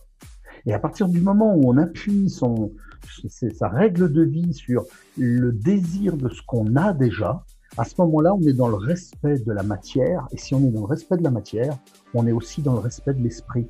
Et qu'est-ce qu'on fait en maçonnerie ? Au premier degré, on travaille la verticalité, c'est-à-dire le rapport du ciel et de la terre, c'est donc l'esprit. Ouais. Au second degré, on est à l'horizontale, c'est le respect de la matière. Ouais. Et la matière et l'esprit, c'est tout simplement, dans les deux cas, il y a un point commun, l'énergie, parce que les deux sont faits d'énergie, le vide et le plein sont faits d'énergie. Quand on associe les deux, à ce moment-là, cette association des deux nous amène à la maîtrise. Ouais. Et la maîtrise, c'est une élévation qui nous fait sortir du 2D, longueur par largeur, mais ça nous fait passer au 3D, la 3 dimensions. Ouais. Et la 3 dimensions, c'est une élévation qui nous amène à une compréhension de ce qui est de la terre, du ciel et de tout ce qui se trouve entre les deux. Et ce qui se trouve entre les deux, c'est toi au centre du cercle et les autres. Et à partir du moment où avec les autres, tu as un lien, à ce moment-là, tu es au centre d'un cercle et on est en maçonnerie quand je dis ça. Ouais. C'est tout simplement une compréhension de notre travail maçonnique. Mais quand on va en loge pour commencer à parler des caisses de retraite, des OGM et tout ça, on n'a rien compris au travail maçonnique. Ouais, au bout de 3 ans, le gars, il dit, bah, moi, ça m'a rien donné de plus. Hein, j'aurais, en regardant TVA ou TQS, j'aurais appris la même chose. Et puis, donc, aucun intérêt. Ou alors, si tu vas à l'Université de Montréal, là, tu vas voir le niveau, tu vas monter. Mais on vient pas en loge pour remplacer, c'est pas l'UQAM. On n'est pas en loge pour aller faire l'université. On est en loge pour comprendre, justement, ce principe du vide, du plein, du centre du cercle et de sa périphérie. Et l'argent et tout le système relationnel, le système social qui en découle, c'est la même chose. Tout. En fait, ça se dit différemment, mais c'est la même logique. Ouais. Et l'argent, c'est un lien entre les deux. Et le problème, c'est quand on délègue ce lien à une industrie qui, de très bonne foi, parce qu'il n'y a pas de méchant ni de gentil dans cette affaire. Ouais. Chacun, à son niveau, participe à ça. Quand toi, tu vas à la Banque de Montréal ou à la Banque du Canada, celle qui est derrière le comptoir, le guichet, là, qui te sert, elle est adorable, elle est gentille, comme tout. Voilà. Et puis celui qui est derrière, tout le monde est très gentil dans cette affaire. Le problème, ce ne sont pas les gens où il y a une classe de gentils et de méchants. Le problème, c'est que tout ce système auquel on participe, c'est un système mortifère qui est en train de tuer des gens et beaucoup plus que ne le fait le Covid et qui le fait tous les ans et qui va le faire de plus en plus. Parce que ce sont des gens qui tombent malades, ce sont des gens qui vivent malades du manque de vie déjà pour commencer. Et tout ça, à un moment donné, eh bien, il y a une rupture. Et cette rupture, c'est ce que j'appelle dans le livre les créatifs culturels, mais c'est pas moi qui ai donné ce nom, hein. D'ailleurs c'était un Canadien, et les créatifs culturels, ce sont des gens qui sont en rupture avec cette société qui ne répond plus aux besoins élémentaires du bonheur. Voilà. Ouais. Tu vois, un des points en fait, que je pensais pendant que tu nous parlais justement du système d'argent, puis ça, c'est qu'on vit dans une société de consommation. Littéralement. Tu sais, tantôt, tu parlais de on n'a plus la qualité, on a aussi la quantité, parce qu'on veut forcer les gens à acheter, puis à consommer, puis d'utiliser cet argent-là pour le gain des autres au lieu d'avoir son propre gain par soi-même. Tu sais. Donc, puis, tu sais, je le remarque même avec... tu sais, je me rappelle, je crois, dans un des extraits de ton livre, tu sais, on parle de, on parlait de l'ère de l'informatique et tout ça. Tu sais. Moi, aujourd'hui, les enfants, là, moi, mes enfants à moi, là, ça sort plus. Là, tu sais, les gens sont, ils sont toujours à l'intérieur en train de jouer à des jeux vidéo. Ils s'adaptent avec cette nouvelle ère-là, une nouvelle ère de consommation, tu sais, que ben là, absolument, ben, pour s'amuser, ben, ils ont besoin d'acheter tel module ou tel module dans le jeu vidéo parce que sinon, ben, leur vie va être misérable. Ils ne sont plus. Tu sais, on est rendu là aujourd'hui. Tu sais. On a, autant que la technologie nous a aidés, mais vu qu'on est dans un monde de consommation, ben, ça fait en sorte que on surendette, on se surendette, puis après ça, on engage des gens comme Sylvain pour nous sortir de l'endettement parce que justement, les gens veulent être dans le paraître au lieu d'être dans l'être. Puis je pense que la maçonnerie, elle amène ça. Tantôt, tu parlais du fil à plomb, mais justement, ça te permet de sortir du paraître pour revenir à l'intérieur dans son être et de vivre ses émotions, d'apprendre qui qu'on est. Et c'est ça qui est triste de voir aujourd'hui. Là, ouais, on pensait que la technologie allait nous apporter le confort. Elle nous abrutit, en fait. C'est ça. Ouais. Elle nous rend plus esclaves que jamais. Ben oui, puis tu dis plus abruti, mais exemple, là, moi, bon, puis j'en suis un exemple, mais nos téléphones cellulaires, là, littéralement, c'est une extension de notre cerveau. Il y a plein de choses que moi, je me souviendrai plus, là, parce que je sais que mon téléphone est capable de faire toute cette tâche-là. Fait que j'ai l'impression même des fois que on se rend de plus en plus paresseux avec tout ce qui se passe présentement avec la technologie. Oui, ça va nous aider, mais c'est fait tellement à court terme. Moi, je me rappelle mon grand-père, même ma grand-mère, un frigidaire, un frigo, ça durait 30 ans. Mon frigidaire en haut, il m'a duré 5 ans. T'sais. Fait que c'est ça, on est dans une société de consommation, on porte plus attention à certaines choses. Ça, c'est l'obsolescence programmée. Oui, mais c'est ça. C'est quelque chose qui devrait être interdit dans notre société, mais c'est comme, puisque ça repose sur la consommation, mais notre économie est là-dessus. Donc, c'est sûr qu'on s'en va droit dans un mur, là, comme on continue là. Puis, tu sais, un autre point aussi que je viens de me souvenir avec ce que notre frère Franck qui disait, puis ça revient encore au paraître, le moment que tu as de l'argent, que tu as un certain influence, tu vois, sur les médias sociaux et tout ça, ben, je veux dire, les gens vont te suivre, vont suivre tes habitudes que tu as aussi, là, donc tu peux, comme quand on regarde les sœurs Kardashian, tout ça, puis je pense qu'il y a une des sœurs qui vaut au-dessus de 1 milliard présentement, juste pour le fait que les gens regardent qu'est-ce qu'elle fait dans sa vie, puis elle fait absolument rien, là, je veux dire, il n'y a rien d'intéressant dans qu'est-ce qu'elle fait, mais les gens vont se fier à ça parce qu'ils veulent ressembler à cette personne-là, ils veulent paraître comme elle, quand en réalité, ils devraient revenir à l'intérieur, faire leur propre travail pour découvrir finalement qui qu'elle est, cette personne-là. Ça revient aux abrutis que je parlais tantôt. C'est ça, c'est exactement ça. Mais puis toi, qu'est-ce que tu penses de ça, de passer du paraître à être? Ben, si tu veux, c'est comme si tu demandais à quelqu'un qui est malheureux, tu dis, mais qu'est-ce que tu penses, toi, de l'idée d'être heureux plutôt que d'être malheureux? T'es malheureux, là. Ben, va à l'hôpital, tu dis, bah, écoute, qu'est-ce que tu penses de l'idée d'être en bonne santé? Ben, le gars, il va te dire, oui, bien sûr que j'ai envie d'être en bonne santé. Tout le monde, en fait, tout le monde voudrait. Le problème, c'est quand tu es dans un environnement, va demander à un poisson ce qu'il pense, enfin, un poisson rouge de ce qu'il pense de son aquarium, il va te dire, c'est l'eau de l'aquarium qui l'a rendu malade, mais comment veux-tu qu'il change d'aquarium? Il n'a pas l'adresse d'un autre aquarium, il n'a jamais vu, il ne sait pas ce que c'est que l'eau du Saint-Laurent, il connaît pas, lui, il connaît pas l'eau de la mer, il connaît l'eau de son aquarium. Eh bien, nous vivons dans une eau d'aquarium qui est comme ça. Ouais. Voilà.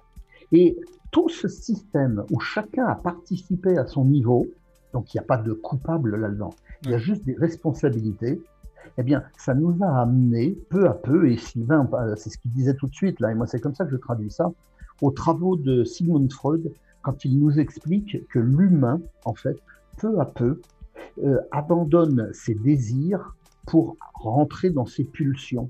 Et la problématique de la consommation aujourd'hui, c'est qu'elle n'est plus une gestion avec un fil à plomb du désir, parce que ce qui dit désir dit frustration. Et qu'est-ce qu'il y a? Mais regarde, l'amour, c'est quoi l'amour? C'est bien une gestion et à la fois du désir et de la frustration. Parce que si tu commences à faire l'amour et tu te colles et tu bouges plus, bah là, tu vas finir par créer une frustration chez l'autre. Elle va dire, oh, tu t'es endormi ou quoi? Si tu commences à t'agiter trop vite, l'autre, elle va dire, hey, calme-toi un petit peu, ça chauffe. Donc, ça veut bien donc dire qu'il y a une gestion du désir où c'est à la fois le manque, à la fois la réponse à ce manque, et tout ce désir, c'est ça qui nous construit. Eh bien, le problème, c'est que quand on n'est plus dans du désir, mais on est dans de la pulsion, on n'est plus en train de désirer quelque chose. On veut l'avoir. Et on dit, je le veux, je vais l'avoir. Et si je ne l'ai pas, je vais tout casser parce que je veux cette voiture. Et donc, on est face à des consommateurs aujourd'hui qui sont comme des drogués, qui ne désirent plus leur cigarette comme un fumeur modéré, mais qui sont comme des drogués dépendants, des junkies, qui n'apprécient plus du tout leur dose, mais qui ont absolument besoin de se l'injecter tous les jours. Et donc, on est dans une société de junkies. C'est le problème de notre société aujourd'hui. Donc, qu'est-ce qu'il faudrait faire? Eh bien, c'est très simple. C'est pas avec des idées qu'on va changer le monde, c'est avec un nouveau système. Alors moi, j'en ai inventé un, il vaut ce qu'il vaut. On est certainement quelques milliers sur Terre à avoir des idées. J'ai testé le mien auprès de plusieurs milliers de fois, auprès d'entreprises, avec des transactions. Je l'ai même testé avec la justice française, la brigade financière, ça marche aussi. Donc, mon système a été testé en laboratoire, il fonctionne. C'est un système de compensation directe, c'est-à-dire que tu prends une centaine d'entreprises et ces 100 entreprises, tu les mets ensemble avec une caisse de compensation comme les banques en ont une, et tu les fais acheter et vendre entre eux, mais toutes les cellules, les millions de cellules qu'il y a dans le monde, tu les fais toutes interagir les unes entre les autres, et les caisses de compensation centrales sont des petits réservoirs avec des vases communicants, comme le sont nos systèmes fluviaux, qui se compensent, s'intercompensent, et qui donnent un équilibre et une harmonie totale sur la Terre. Le seul truc, c'est que quand tu as besoin de crédit, tu ne fabriques pas de l'argent extérieur, tu utilises ton crédit par l'achat chez quelqu'un qui génère immédiatement un crédit. Ça veut dire qu'on entre là dans le système où il n'y a plus aucune spéculation, il n'y a plus d'intérêt financier, puisqu'on n'est plus obligé de faire intervenir une monnaie extérieure. Et ce sont les gens qui, en direct, c'est une prise directe. Eh bien, c'est exactement le même principe qu'on a eu avec l'informatique. L'informatique, avant 1969, on a des ordinateurs centraux qui se trouvent au Pentagone, ou à Ottawa, ou à Paris, et ces ordinateurs centralisent toute l'information du pays. Et puis un jour, on a ARPANET qui arrive, avec quelques années plus tard, Internet, et des millions de petits serveurs qui sont tous interconnectés. Et sur chaque serveur, il y a des milliers de gens qui se connectent. Et tout cet ensemble, on appelle ça une toile d'araignée. Eh bien, il faut reproduire une toile d'araignée financière, mais qui fonctionne en direct grâce à la blockchain, on en a parlé, mais pas avec la crypto-monnaie. Ça, c'est un coquillage doré, c'est une escroquerie. Avec, sur la la blockchain, des comptes de compensation directe de gens qui font leur compensation. Et là, tu te retrouves avec immédiatement un crédit mondial illimité, mais équilibré, qui ne génère plus aucune crise comme on les connaît aujourd'hui avec la monnaie. Parce qu'il ne faut pas oublier que la monnaie, c'est un produit extérieur qui est amené par une instance qui est un tiers de confiance. Une banque centrale, c'est un tiers de confiance. Qu'elle s'appelle la BCE ou qu'elle s'appelle la Fed, c'est un tiers à qui on accorde notre confiance pour des raisons politiques et économiques. Et là, le souci, c'est que tout ce système, eh bien aujourd'hui, il touche à sa fin. Et il faut arriver avec quelque chose. Alors quand tu arrives avec une idée nouvelle, en général, on te regarde et on se moque de toi. Après, on se dit, bon, c'est pas possible, ça marchera pas. Puis un jour, on dit, bah, tiens, pourquoi pas, ça a l'air pas mal ton truc. Je me souviens à l'époque où je vivais au Québec, il y a de ça 20 ans, je rentrais en France, puis je leur disais, vous savez, j'ai vu quelque chose au Québec et je travaille tous les jours avec, ça s'appelle Internet. Et comme les Français qui ont tout inventé, qui connaissent tout et qui savent tout mieux que tout le monde, ils disaient, oh, nous, on a le Minitel. Et je peux te dire, mon gars, que le Minitel, c'est pas demain qui va être détrôné. Oui, et je vous assure, ce que je dis là, je l'ai vu avec un président de syndicat des agents de voyage français. Il m'a dit, nous, on ne risque rien en France, on a le Minitel. Ah bah écoute, avec ça, t'es sûr que tu pars à la guerre avec un lance-pierre et puis tu dis, c'est pas les Américains qui vont nous faire peur. Hein. On est armés, on a des lance-pierres, nous. Hein. Et c'est la même logique. C'est que petit à petit, eh bien, il y a des technologies qu'on ne comprend pas bien, parce qu'on ne comprend pas bien Internet, tout comme on ne comprend pas bien non plus la blockchain en ce moment. Ouais. Mais petit à petit, tous ces systèmes vont arriver et forcément, ça va bouleverser quelque chose qui ne fonctionne plus. Et tout ça, ça va avoir pour but de transformer l'individu, parce que par le principe de l'épigénétique, ça va modifier ses structures mentales et ça va recréer du lien. C'est ça où l'humain va tomber malade et va mourir. On va disparaître parce qu'on ne peut pas continuer à vivre dans un rouleau comme des petits rats qui tournent de plus en plus vite. On devient de plus en plus fou. Donc qu'est-ce qu'on va faire? On va chez Jean Coutu tous les jours et puis on va s'enfiler 4 boîtes de pastilles pour... c'est de la folie. Ah ouais. Ah, mais écoute, c'est intéressant. Là, il nous reste présentement environ 5 minutes avant la fin de l'émission déjà. On a déjà fait 1 heure là, à parler. Toi, de ton côté, tu penses de quoi, ce genre de nouveau système-là? Ça va être le bienvenu. Ça prend ça. On le voit hein, juste par l'augmentation de vente d'antidépresseurs à travers le monde. On voit que les gens ne se portent pas bien, ils sont pas heureux. Puis, au rythme où on consomme et qu'on détruit la planète en ce moment, il faut qu'il y ait un changement. Parce que dans 50 ans, l'humanité ne sera plus là. Hein? On va avoir disparu de la Terre. Donc, il faut prendre action. Et comment ça va se faire? Mais je pense que ça va prendre un électrochoc. Ça va prendre quelque chose, une crise comme le COVID, par exemple. Ça va faire réaliser aux gens l'importance de nos proches, l'importance de prendre le temps, le télétravail. Il y a beaucoup d'entreprises qui vont devoir se restructurer, puisque maintenant, il y avait des locaux qui contenaient 200 employés. Maintenant, ils n'ont plus besoin de ça. Ils vont avoir besoin de plus petits locaux, juste pour l'administration, puis le reste, les gens vont travailler chez eux. Donc, ça amène beaucoup de changements, ça. Moi, je vois ça très positif, là, qu'est-ce qui s'est passé avec le COVID. Quoiqu'il y a eu beaucoup de morts, là, mais l'issue de toute situation est toujours positive de toute façon. Alors, moi, je reste très positif pour l'avenir. On est chanceux, on vit à une époque où on va voir des changements majeurs dans un système financier et que cette fois-là, ça passera peut-être pas par une guerre. En 1929, pour se sortir de la dépression, ça a pris la Deuxième Guerre mondiale. Maintenant, le niveau de conscience est un peu plus élevé sur Terre. Je pense que cette fois-ci, ça va se faire différemment. J'ose espérer que ça sera ça. On ne retournera pas en arrière. Oui. On va voir. Je pense qu'avec le temps, on va pouvoir voir là, de qu'est-ce qui va se passer. Mon frère Franck, écoute, on est déjà rendu à la fin. On n'a pas fait les nouvelles. Je voulais parler d'une nouvelle en particulier avec toi, Franck. Tu as publié, je vais le montrer maintenant, sur notre page, en fait, là, Facebook. Là, présentement, tu le vois pas, mais je peux te le dire. Tu as écrit, en fait, sur le blog d'IRAM.be, l'argent de la franc-maçonnerie nous appartient tous. Est-ce que tu peux plus développer ça? Parce que je trouve ça très intéressant, cet article-là.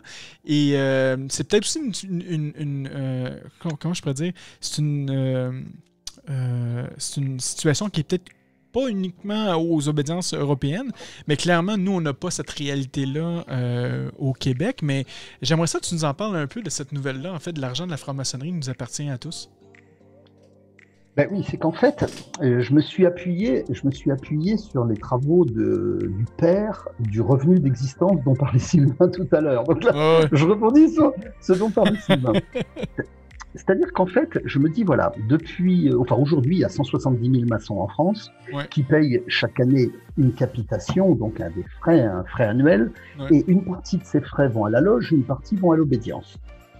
L'obédience fait la gestion, donc j'espère qu'elle est bien gérée, c'est-à-dire qu'il y a toute la partie administrative, la partie animation, tout ça, ok, c'est bien.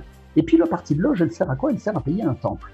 Alors petit à petit, il y a des obédiences, et parmi les 10 plus grosses, eh bien, elles y sont toutes, elles ont toutes acheté des biens immobiliers, sauf qu'il y en a qui ont créé des sociétés civiles immobilières. Et décennie après décennie, elles ont accumulé des patrimoines immobiliers importants. Alors plutôt que de payer des locations dans le garage du coin ou dans un entrepôt, acquérir un bien immobilier pour une obédience, c'est très bien. Ça permet de faire profiter aux frères et sœurs du patrimoine immobilier, c'est parfait. Ouais. Le seul problème, et c'est ça mon propos, c'est que après 30 ans, 40 ans, 100 ans pour certaines, elles ont des centaines et des centaines de milliers de mètres carrés de locaux qui représentent des centaines de millions d'euros. Et aujourd'hui, ce capital, il est à qui? Est-ce qu'il est à l'obédience qui va s'en servir pour concurrencer l'autre obédience, auquel cas on n'est plus dans de la maçonnerie, on est dans du business, Ouais. ou est-ce qu'elle s'en sert pour être au service des maçons et de la société? Et donc, mon papier, qui a déjà fait 6000 vues depuis hier, avec une cinquantaine de commentaires, Ouais. je te dis qu'il a... Et à mon avis, enfin, de tout ce que j'ai lu, parce que je suis intervenu à chaque fois, j'ai vu à peu près, je dis 3 commentaires qui étaient vraiment très, très appropriés. Le reste, c'est les frères qui n'ont pas compris. Ils se sont imaginés que j'avais envie de répartir le patrimoine avec tous les maçons, c'est-à-dire qu'on récupère tout puis on part faire la fête avec. D'autres qui disaient, bah voilà, il est frustré parce que lui, il n'a pas d'immobilier, donc il voudrait monter une société. Tout ça, c'est faux. C'est pas du tout ça. Mon propos, c'est les maçons ont accumulé des actifs. À quoi on s'en sert dans notre société? Comme la maçonnerie ne sert plus beaucoup à la voie initiatique, parce qu'on y vient pour faire des causeries bien aimables, et on est une annexe de l'UQAM, ou d'une université quelconque, quand des fois c'est pas le cégep tellement le niveau est peu élevé, eh bien, tu te dis au moins que le patrimoine financier et immobilier serve à la société et aux maçons. Et donc servir à la société, c'est comme on le fait en Angleterre, louer les temples pour autre chose, par exemple, c'est-à-dire tourner des films, c'est-à-dire des réceptions, ça veut dire faire autre chose, mais que ce patrimoine serve pour les maçons. Or, ça ne sert pas pour les maçons, ça sert aux structures maçonniques pour se faire la guerre. Et ça, il n'y a personne qui peut dire le contraire. On est dans une querelle de pouvoir. Mais tu vois, Franck, aux États-Unis, il y a beaucoup de loges qui ont fondé des villages pour les personnes âgées, pour les gens du troisième âge, donc des centres, des hôpitaux, des endroits où finir nos vies en maçon. Donc, les Américains, ils ont compris ce côté-là. Très bien. Mais les Américains ont quand même une différence, c'est qu'ils ont eu l'affaire Morgan il y a 120 ans. C'est que Morgan était vous connaissez probablement l'histoire, c'était un maçon des ateliers supérieurs, dans les grades supérieurs, et il a édité les rituels des degrés supérieurs, et il a été assassiné. On a retrouvé son corps dans une rivière, ça a fait un scandale national dans tous les États-Unis, et en moins de 10 ans, 50% des effectifs de la Grande Loge de New York a démissionné et parti, parce que ça voulait dire qu'on devenait honteux, on était associé à des criminels. Et à ce moment-là, la franc-maçonnerie américaine, il y a donc 120-130 ans, s'est dit, eh bien, où je me réveille, je me transforme et je change mon état d'esprit et je change mes actions, et à ce moment-là, je deviens utile, et c'est comme ça qu'elle est devenue caritative, et la maçonnerie américaine est caritative, où elle s'est dit, on va mourir parce que de toute façon, on ne peut plus arriver en disant, venez pratiquer l'initiatique chez nous. Les gens disaient, vous êtes des assassins, vous avez tué un des vôtres qui a dévoilé des secrets. Donc là, ils étaient devenus, ils n'ont pas eu le choix. En Angleterre, la maçonnerie est un peu différente. Il y a le principe monarchique qui change.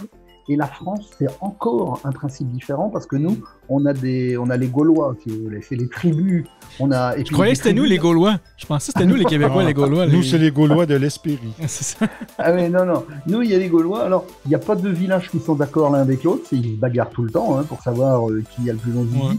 Et quand il y a un ennemi extérieur, là, ils sont tous ensemble. Mais sinon, ça se bagarre tout le temps à l'intérieur. Donc, la maçonnerie française, tu as plus de 250 grandes loges. Les obédiences, ça, c'est fou, ça, j'en reviens pas encore. Mais oui, mais t'en as 10 qui représentent 90% de la maçonnerie. Et puis, t'en as 240 qui représentent des fois le gars tout seul, il est grand maître, il a une obédience et et son cousin, sa grand-mère, sa tante, ils sont 5 dedans. Et puis, il est grand maître. Comme le patron comme le grand maître d'une grande obédience. Ben, si tu veux, c'est un peu comme un État américain, comme un État dans le monde où il y aurait 200 habitants et qui rencontre le président des États-Unis où il y a 300 millions de l'autre côté. Les deux sont présidents, mais ils n'ont pas la même taille, ils n'ont pas le même budget non plus. En France, c'est pareil. On a plein de petits États partout.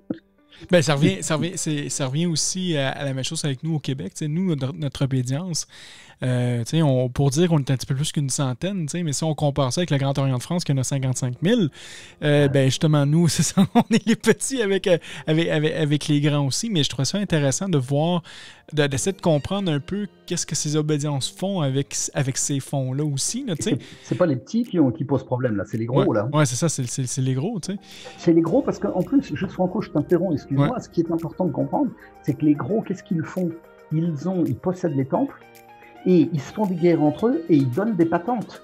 Et la patente, c'est exactement le principe du franchising ou de la franchise, de la franchise au Québec avec McDonald's ou n'importe lequel. Eh bien, si t'as pas la franchise, tu mets pas l'enseigne McDonald's parce que le lendemain matin, tu as les avocats qui arrivent avec la police.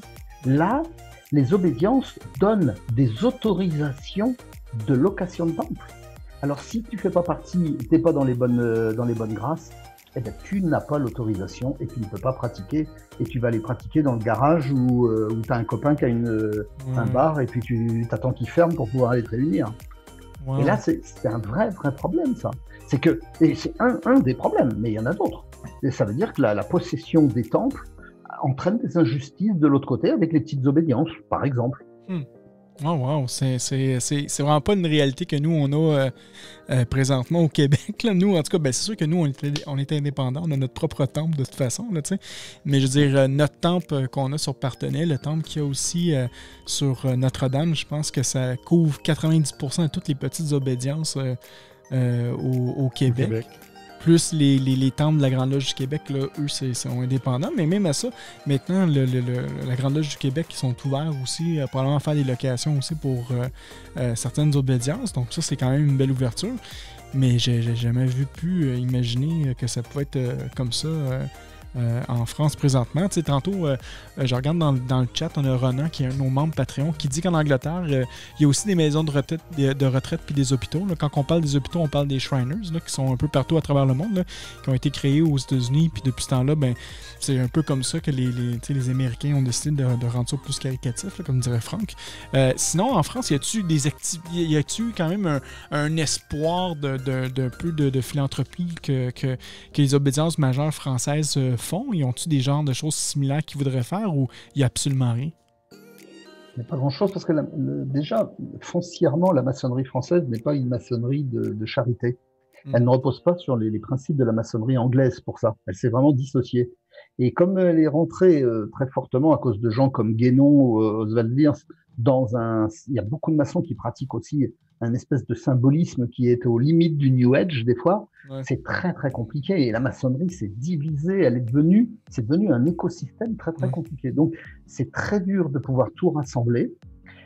C'est très dur de pouvoir faire la police aussi parce que parfois il y a des malfaiteurs dans le lot. Il y a quelques personnes qui sévissent, ils font du tort à tout le monde, ils sont pas très nombreux mais ils font du tort. Donc c'est vrai qu'il faut pas nier ces problèmes-là. Chaque obédience a son département, je vais appeler ça de charité. Par exemple, tu parlais du Géo tout à l'heure. Le Géo, je crois, c'est ça, le budget, je l'avais il y a 2 jours encore, je crois que c'est 5% de son budget dans la charité, donc c'est pas rien. Ils mettent, et je dis le Géo, mais ils font tous pareil. Donc ils ont un budget charité, mais en France, ça se fait assez discrètement. Ça se fait pas à l'américaine. On va pas sortir les trompettes pour avertir tout le monde. On n'appelle pas les journalistes. Ça se fait discrètement, mais il y a plein de petites actions. Donc c'est pas il se passe rien, c'est qu'il ne se passe pas assez pour moi. Et tout ce patrimoine me fait très peur parce que c'est la constitution d'un patrimoine en vue de quoi? De faire des réserves comme ça, comme un écureuil qui passerait des années à ne jamais manger mais qui accumule des noisettes. C'est quoi l'intérêt? Aujourd'hui, on a besoin. C'est aujourd'hui que la franc-maçonnerie doit se réveiller parce qu'elle est en train de se vider de son sens. Et si en même temps, elle tombe dans les travers des métaux qui rentrent à l'intérieur des temples, parce que c'est ça, il faut laisser les métaux à l'extérieur du temple, ben là, non, les métaux, c'est le temple, là. Et le problème, c'est que c'est devenu, on n'est plus dans de la pierre sacrée, là, on est dans de la pierre très rentable, c'est du placement très, très rentable. Donc ça coûte cher. On m'a écrit, mais on m'a dit, oui, mais tu sais pas à quel point ça coûte cher. Oui, bien sûr. Moi, la question que je pose, je me dis, quand un gars qui a démarré avec 0, il se retrouve après 30 ou 40 ans avec une dizaine ou une vingtaine de petits condos, tu dis, il va te dire, oui, mais mon gars, tu sais pas toutes les charges que j'ai, et moi, les gens que je fais travailler, et les travaux, et les frais, et tout ça. Oui, d'accord, mais en attendant, tu as démarré avec 0, et puis avec tes loyers, le cumul des loyers, tu as 20 condos aujourd'hui. Je dis ça, la même chose aux grandes loges. Je leur dis, aujourd'hui, vous avez un patrimoine immobilier, il a été payé comment? Il a été payé avec les capitations. Et aujourd'hui, les frères et sœurs qui sont dans ces obédiences continuent à payer de la même manière. Et ils ne profitent toujours pas. Donc je m'appuie sur les travaux de Yolande Bresson aux revues d'existence, où lui disait, les ancêtres français ont accumulé du capital dans le pays, eh bien, ce capital, aujourd'hui, il devrait revenir en revenu d'existence à hauteur de 14% à chaque Français, et chaque Français devrait toucher, parce que son père, son grand-père et son arrière-grand-père a construit la route, l'hôpital et tout le reste. Eh bien, ça fait partie du capital qui devrait être reversé à ceux qui l'ont financé au départ. Ouais. Mais ce capital-là, il a été volé par la Banque centrale. Exactement. On est bien d'accord. Moi, je suis spécialiste en fraude, hein, donc tous ces stratagèmes-là, je les connais tous. Ah oui, je me suis un peu intéressé au sujet aussi. Et puis, Banque centrale, mais on parle même pas de la Fed, qui appartient même pas aux États-Unis, mais qui appartient à des banquiers privés en plus. En plus. Là, on est dans ça a été signé dans des conditions monstrueuses en pleine période de fin d'année, de Noël, pour que personne ne s'en rende compte. Tout ça, c'est une escroquerie monstrueuse, comme on fait les guerres dans des mêmes conditions, d'ailleurs, en faisant croire des choses qui sont complètement fausses, quoi. Exact. C'est toujours la même chose. Hey, mon frère, on a quand même déjà dépassé là, de quelques minutes l'émission, mais c'est tellement intéressant. Je ne sais pas si tu es encore disponible pour peut-être 3-4 minutes de plus, mais on a même dans le chat, écoute, on a un auditeur qui probablement dans le futur pourrait devenir éventuellement un maçon, parce que je lui parle aussi de temps en temps. Et Vincent dit, est-ce que la structure présentée, ainsi présentée ne dénature pas la voie initiatique? Franck ne dresse pas un portrait flatteur de la franc-maçonnerie aujourd'hui. mais c'est ça. Je pense que ça vient aussi avec la réalité qu'on fait en sorte que où ce qu'il y a de l'homme, il y a de l'hommerie. Je veux dire, chacun, on doit travailler sur notre propre pierre. Puis, il n'y a rien de parfait en maçonnerie. Si vous attendez de rentrer en maçonnerie puis que, justement, on soit capable de faire des alléluia et qu'on va recevoir la divinité qui va descendre, non, on n'est pas encore rendu là. On n'est pas des maîtres ascensionnés aussi. Là. Bon, c'est une micro-société. Hein? C'est ça. Ce qu'on retrouve à l'extérieur, on le retrouve à l'intérieur, les mêmes problèmes. Sauf qu'à l'intérieur, on peut les travailler avec bienveillance et non-jugement. C'est ça. Mais donc c'est ça. Puis pour revenir rapidement à ton article avant qu'on termine l'émission, mon frère Franck, moi il y avait quelque chose aussi qui m'a fait réfléchir en lisant ça aussi. C'est que je nommerai pas mes sources d'où ça vient ou quoi que ce soit, mais j'ai parlé avec plusieurs frères et sœurs qui sont en France dans des grosses obédiences justement là, que tu mentionnes d'ailleurs dans ton article. Puis plusieurs déplorent le fait que même que présentement les obédiences essaient de prendre de demander les cotisations pour les frères et sœurs durant le temps du COVID, même s'ils n'ont pas accès aux loges, ils se disent pourquoi on devrait payer notre cotisation pour quelque chose qu'on n'a pas accès, quand ces obédiences-là, comme tu dis, ont littéralement des millions de dollars dans leur coffre. La charité ne devrait peut-être pas commencer par soi-même, c'est-à-dire par ses frères et sœurs, justement, dans cette situation-là qu'on vit. Ah oui, bien sûr. Bien sûr, je peux rien ajouter à ça. Je suis au courant de ce débat, je le lis, je le vois. Il y a plein de frères qui sont dans la difficulté, mais qu'en plus, quand ils ne peuvent pas accéder au temple et ils sont 6 mois privés de maçonnerie, ils vont dire pourquoi tu veux que je paye puisque je n'y suis pas allé. Ouais. Donc, effectivement, c'est une réelle question. Alors, la question là, elle est très simple. C'est que on est dans un village, par exemple, tous ensemble. On décide de faire un petit village, tous là. On va se réfugier sur l'île des Sœurs, on va virer le casino, tout ce qui est là, et puis on s'installe. Ouais. Si on est 25 à vivre là, il va falloir qu'à 25, on partage tous les frais qu'on va avoir. Ouais. Et si à un moment donné, pour une raison ou une autre, on est obligé de quitter l'île parce qu'il y a le Saint-Laurent qui monte et l'eau va envahir, eh ben, il n'y aura plus de frais à payer. On est tous d'accord. Et si on doit payer quand même, ben, on va tous se mettre d'accord. Voilà. Sauf que, et c'est là le problème, c'est que si on se rend compte que notre communauté, de l'autre côté, est propriétaire de 2-3 tours dans le centre-ville, tu vas dire, vous êtes gentil là, on n'a pas pu travailler parce que le Saint-Laurent avait tout envahi. Il y a de l'argent plein les caisses parce qu'on a des buildings, et de l'autre côté, vous êtes en train de nous demander de continuer à payer des loyers alors qu'on n'était pas là. C'est exactement la même logique. C'est que quand tu es dans une petite obédience, eh ben, on se cotise tous, on est ensemble. Dans une grosse, c'est à ça que ça devrait servir. Et moi, j'appelle ça tout simplement de la solidarité. Parce qu'on a en France une très, très belle, une belle devise, liberté, égalité, fraternité. Mais là, c'est pas égalité, il n'y a pas d'égalité. Il devrait y avoir de la solidarité. Et cette solidarité, ben, on est tous solidaires, à commencer par les obédiences, qui devraient normalement commencer à dire « c'est grâce à vous qu'on a payé l'immobilier, on va utiliser cet immobilier pour emprunter de l'argent si besoin est, pour vous permettre, vous, d'avancer. On est tous ensemble. Ouais. Alors non, la maçonnerie, c'est pas fait pour ça. Bah oui, non, à ce moment-là, la maçonnerie, c'est un petit commerce, et puis on vient pour acheter un service. Ouais. Et à ce moment-là, faut plus s'étonner que les gens démissionnent. C'est le chien qui se mord la queue. Hein. Et mon argument, là, j'en ai quelques-uns. Si tu lis le forum, j'en ai quelques-uns qui sont allés me dire des méchancetés, qui sont allés m'attaquer personnellement. J'écris des livres, j'en ai vendu 3, s'ils veulent. Mais en attendant, moi, ce qui m'intéresse, ils disent ce qu'ils veulent sur moi, ça me touche pas. Ce qui m'intéresse, c'est parler de mon propos et attaquer mon propos. Parce que c'est vraiment ça qui m'intéresse. M'attaquer moi, je m'en fous. Mais attaquer mon propos, c'est moi ce qui m'intéresse, comme disait notre profane là tout de suite, Vincent il s'appelle, c'est que si tu ne peux pas critiquer quelque chose et si tu ne peux pas non plus ou le sacraliser ou le diaboliser, ou si tu ne peux faire que l'un ou l'autre, si tu n'es pas dans la capacité d'être dans la critique ou dans la reconnaissance et la gratitude, à ce moment-là, tu n'es pas libre. C'est ça. C'est-à-dire que ta mère, tu ne peux pas la critiquer parce qu'elle est sacrée. Ben, si tu ne peux pas dire du mal de ta mère, à ce moment-là, tu n'as pas un rapport sain avec. Tu dois être capable de dire, moi j'aime ma mère et elle est sacrée, mais ses défauts, je les connais. Ouais, c'est ça. Et je l'aime pour ses défauts. Exact. Eh bien, la maçonnerie, c'est la même chose. Moi, je la critique, mais je l'adore. Et la meilleure preuve, c'est que je suis là en train d'en parler avec vous et j'ai pas envie de la quitter demain. Non. Et si je reste, eh ben c'est comme ma mère. Je dis quels sont ses travers, mais je vais continuer à travailler parce que c'est en étant là, à ramer pour qu'on avance vers la source, qu'on va tous faire avancer dans le bon sens. Exactement.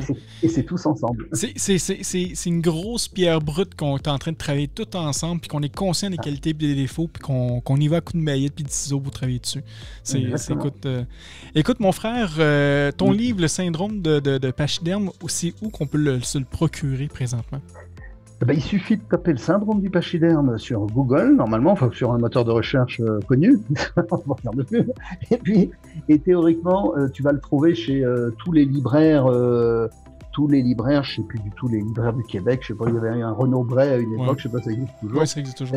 Voilà, bah écoute, tu rentres chez Renaud Bray, puis tu passes commande, ils te le commandent, en général, ils l'ont entre 4 et 10 jours, Québec, je pense que ça veut être 10 jours, il y a forcément le diffuseur, il a des accords avec le Québec. Donc il est livré normalement sans problème. Puis pour nos frères et sœurs européens qui nous écoutent présentement? Même chose, il est à la FNAC, il est sur tous les réseaux de libraires. Ok. Puisqu'il est édité aux éditions Champs-Élysées Deauville, qui est un éditeur national, donc il est diffusé partout. Alors aujourd'hui, il faut le savoir, c'est très très compliqué parce que les réseaux de diffusion de livres sont tous chamboulés complètement en termes de livraison et c'est très très très compliqué et ça va être très compliqué jusqu'à la fin de l'année.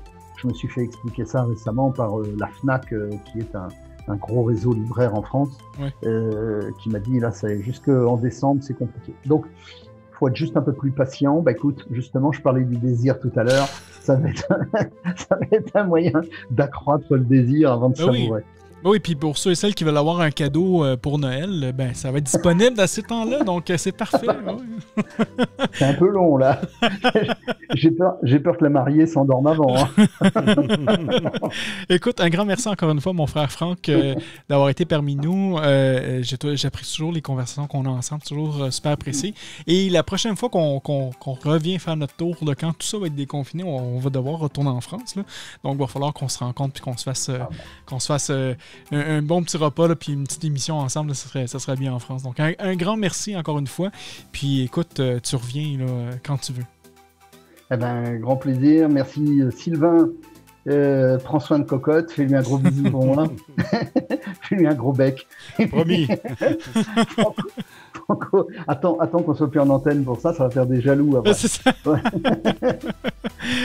un grand merci, Franco. Ciao. Ciao. Donc, c'était notre frère Franck qui était avec nous aujourd'hui. Mon frère Sylvain, ton mot de la fin, pour toi? Bien, je vais courir me procurer le livre Syndrome du pachyderme. Ouais. Je vais le lire attentivement. Ouais. Et, c'est très intéressant. Moi, je suis très ouvert d'esprit à tout ce qui est nouveau là, dans le nouveau système financier, tout ça, ça m'intéresse beaucoup. Oui, c'est ça. Non, mais moi, écoute, j'ai pris le temps un peu de le lire. Là. J'ai lu, bon, c'est sûr que j'aurais pu lire un peu plus, mais avec tout ce qui s'est passé cette semaine, c'était un peu difficile. Mais je vous le dis, c'est vraiment quelque chose de super intéressant. Vous irez voir ça. C'est disponible un peu partout sur Internet. Moi, j'ai trouvé personnellement sur Amazon.fr. Donc, c'est disponible sur Amazon.fr si vous voulez vous procurer le livre. Donc, mais là, il y a une affaire que je suis vraiment déçu. Bon, qu'est-ce qui se passe? Moi, je croyais là, que tout l'argent de la franc-maçonnerie, ça servait à financer le nouvel ordre mondial. Ouais, non, c'est plus le nouvel ordre des immeubles, ça a l'air en France. C'est ce que j'ai compris. Mais nous, tu sais, puis en plus, on n'en a pas parlé, mais c'est une situation. Nous, c'est une réalité qu'on n'a pas ici. Là, je veux dire, quand on parle des petites obédiences là, libérales, là, je veux dire, nous, en fait, c'est le contraire. Là. Nous, on a besoin des cotisations, sinon on ne pourra pas garder notre temple, là, parce qu'on n'a pas une obédience à 55 000 personnes. Là, mais je veux dire, la maçonnerie, même la Grande Loge du Québec, perd des temples aussi, parce que eux aussi ont de plus en plus de membres qui quittent. C'est sûr qu'il y en a beaucoup qui rentrent, mais il y en a autant qui quittent aussi. Le ratio n'est peut-être pas le même, mais ça se ressemble aussi quand même là, beaucoup. Là. Donc, c'est particulier là, qu'est-ce qui se passe présentement. Puis ça revient encore une fois. Là, est-ce que la maçonnerie va survivre avec le temps et avec tout ça? Là? Moi, c'est juste ça mon inquiétude. Puis c'est pour ça qu'on fait des émissions comme ça. T'sais. Je sais que Vincent, on lui dit encore une fois allô, il ne faut pas se décourager parce que c'est une société, c'est une micro-société, comme tu disais aussi. Si la maçonnerie, là, comme une obédience, dirait écoutez, tous les frères qui sont membres, on va financer vos hypothèques, on va financer vos voitures, et là, même s'il y a une certaine forme d'intérêt, on crée un patrimoine, on monte ça. C'est quelque chose de merveilleux à faire. Là. Mais un petit peu sur ce qu'on retrouve ici avec les caisses d'économie. Donc, si on ferait la même chose avec la maçonnerie, ça serait fantastique. Ouais. Non, c'est ça, on va voir. Je pense que c'est avec le temps qu'on va pouvoir voir si on peut faire ça. Moi, je caresse l'idée. Là, quand notre grande loge va continuer à prospérer, mais on va acheter des immeubles, mais on va aussi prendre des actions pour être capable de redistribuer aux frères et sœurs par la suite. Oui, c'est ça. Mais moi, je disais, le meilleur exemple que j'aurais aimé faire ça au Québec, mais on n'est pas assez, c'est comme tu disais tantôt, c'est le centre de retraite. J'ai pas les images avec moi, mais vous irez voir ça. Les centres de retraite maçonniques aux États-Unis, c'est fantastique. C'est tellement beau, c'est gigantesque. Il y a des loges sur le terrain. Fait que les frères, parce que là-bas, il n'y a pas de salle, mais c'est vraiment les frères qui sont retraités, qui continuent à pratiquer leur maçonnerie.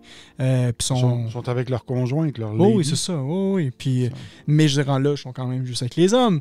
Mais bon, mais c'est beau de voir ça. C'est beau de voir qu'on peut accompagner nos frères nos frères et sœurs jusqu'à la fin de leur vie, une fois qu'ils vont aller à l'Orient éternel. Donc, c'est quelque chose à voir. Là. Moi, je trouvais ça pas mal intéressant de regarder ces possibilités-là. Là, on va initier la démarche, puis s'il y en a qui veulent suivre, c'est ça. Mieux. C'est ça. Donc, un grand merci, Sylvain. On n'a pas couvert une dernière nouvelle. Je sais que, on a encore plusieurs auditeurs qui nous écoutent présentement. Il y avait une nouvelle quand même que j'aurais voulu... peut-être, ce sera mon mot de la fin. On va passer vite. Je vais peut-être faire 2 minutes là-dessus. Mais il y a quand même eu une situation qui a passé, là, en fait, sur le site web là, desgrammes.be. Donc, je vais juste montrer à l'écran. C'est, egram.be qui dit « Tambouille mexicaine au Clipsas » et ça commence par « Ay caramba ». Et en gros, c'est qu'est-ce qui se passe présentement? C'est que au Clipsas, il y a une situation qui fait en sorte que on a découvert qu'il y aurait supposément 2 Grands Orients du Mexique qui existent présentement au Mexique. Et là, maintenant, il y a un des 2 Grands Orients du Mexique qui conteste l'autre Grand Orient du Mexique qui est membre du Clipsas. Et là, ça fait, en fait, quand on lisait les articles, en fait, d'Iram.be, les gens disaient que c'était la faute du Clipsas et tout ça, que le Clipsas aurait dû agir et tout ça. Et le Clipsas est en train d'agir parce que, justement, un dit que moi j'ai les papiers administratifs qui viennent du gouvernement, donc une compagnie qui est enregistrée, et l'autre dit non, nous on existe depuis les années 1800, je pense que c'est 1875 ou quelque chose comme ça. Donc là il y a une chicane des deux côtés. Ils n'ont jamais pensé à s'incorporer ou s'enregistrer pour protéger leur nom. C'est ça, tu sais. Mais la corruption. La corruption, c'est ça. Non, mais ça revient à quand même que tu sais, le côté légal dans le monde qu'on vit aujourd'hui, c'est ultra important. T'sais, si vous partez une obédience ou si vous avez une obédience qui n'a pas d'incorporation légale, c'est important de le faire quand même. Il faut embarquer dans le système du droit qu'on vit présentement dans notre pays, parce que sinon, des situations comme ça vont arriver. T'sais. Et là, on ne sait pas en fait qui est le vrai, qui n'est pas le vrai. Est-ce que vraiment que l'ancien Grand Orient du Mexique aurait vraiment donné toutes ses patentes et ses documentations au nouveau Grand Orient du Mexique, ou si c'est le nouveau Grand Orient du Mexique qui aurait usurpé l'identité de l'autre Grand Orient? On n'a aucune preuve de ça. Puis je pense que la position du Clipsas, c'est tout simplement ils vont laisser les voies judiciaires du pays s'occuper de ça, parce que le Clipsas n'est pas une super obédience, on s'entend. Là, le Clipsas, c'est un regroupement d'obédience, mais elle ne va pas porter de jugement sur ce qui se passe dans les affaires internes. Mais pour des situations comme ça, mon petit doigt me dit qu'il y a quelque chose qui va arriver probablement prochainement.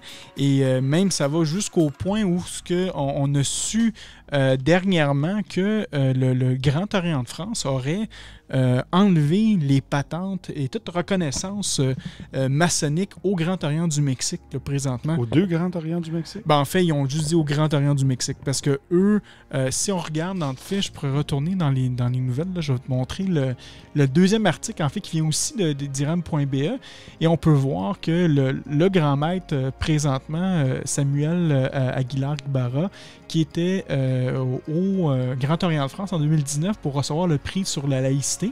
Donc, je sais que le Grand Orient de France ont coupé tout lien avec eux là, pour le moment, parce que justement, c'est pas clair, puis c'est quand même plate de voir ça. Puis la raison pourquoi je voulais en parler, c'est que nous, dans le passé, à la Grande Loge Annie du Canada, ça a quasiment arrivé, ce genre de choses-là aussi, là, parce que les gens qui avaient qui dirigeaient finalement la Grande Loge Annie n'avaient pas pris ces précautions-là, puis il y avait une autre obédience qui voulait prendre. Je pense que tu connais un peu plus que moi cette histoire-là. Oui, en fait, en 1982, il y avait une lettre patente qui avait été émise par le gouvernement du Québec, puis les déclarations annuelles n'avaient pas été payées. Donc, c'est comme tombé en suspens. Puis en 1994, quand il y a eu la refonte du Code civil, eh bien, ça a tout simplement disparu des registres. Et jusqu'en 2005, la Grande Loge n'était pas incorporée nulle part. Puis en 2009, bien, on avait quand même plus d'une centaine de membres, puis on était actifs, mais c'était toujours pas protégé.